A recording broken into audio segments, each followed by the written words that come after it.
السلام عليكم ورحمة الله وبركاته. بسم الله الرحمن الرحيم. الحمد لله رب العالمين. الصلاة والسلام على سيد المرسلين وعلى آله وصحبه أجمعين. أما بعد.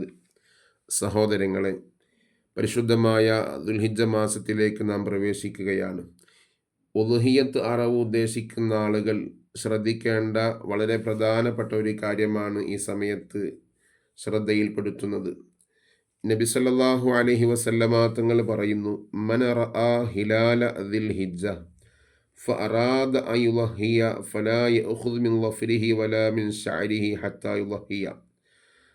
പരിശുദ്ധമായ ദുൽഹിജ്ജ മാസപ്പിറവി ആരെങ്കിലും കാണുകയും അവൻ ഉളുഹിയ്യത്ത് അറവ് ഉദ്ദേശിക്കുകയും ചെയ്യുന്നുണ്ടെങ്കിൽ അവൻ്റെ രോമങ്ങളിൽ നിന്ന് ഒന്നും നീക്കം ചെയ്യാൻ പാടില്ല.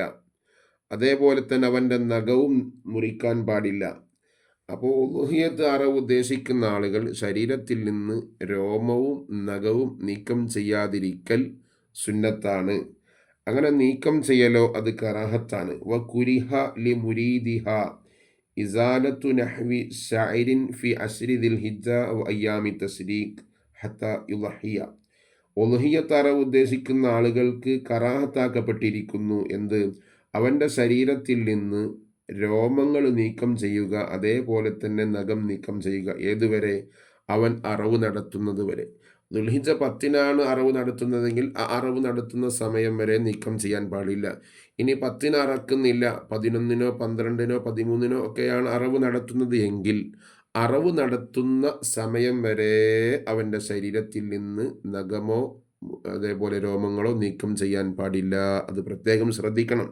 പ്രത്യേകിച്ച് വെള്ളിയാഴ്ച ദിവസങ്ങളിൽ സാധാരണ നമ്മളൊക്കെ പള്ളിയിൽ പോകുമ്പോൾ വീട്ടിൽ നിന്ന് ഈ കാര്യങ്ങളൊക്കെ ചെയ്തിട്ടാണ് പോക്ക്. നമ്മുടെ താടി നന്നാക്കും, കക്ഷഗുഹ്യ രോമങ്ങളൊക്കെ നീക്കം ചെയ്യും, നഖം മുറിക്കും. ഇതൊക്കെ വെള്ളിയാഴ്ച പതിവുള്ളതാണ്, സുന്നത്തും കൂടിയാണ്.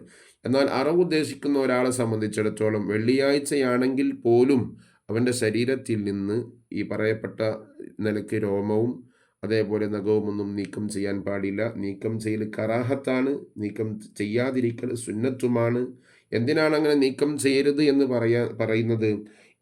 ഇവനിക്ക് അറവ് നടത്തുന്ന മനുഷ്യനെ സംബന്ധിച്ചിടത്തോളം അതിൻ്റെ ഒരു ഫലത്തിൽ അവൻ്റെ ശരീരം മുഴുവനും പങ്കുചേരാനാണ്. ശരീരത്തിൻ്റെ എല്ലാ ഭാഗങ്ങളും, നഖവും മുടിയും എല്ലാം അതിൽ പങ്കുചേരാൻ വേണ്ടിയാണ് അത് നീക്കം ചെയ്യരുത് എന്ന് പറയുന്നത്.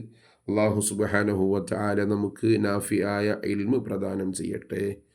അസ്സലാമു അലൈക്കും വറഹ്മത്തുള്ളാഹി വബറകാതുഹു.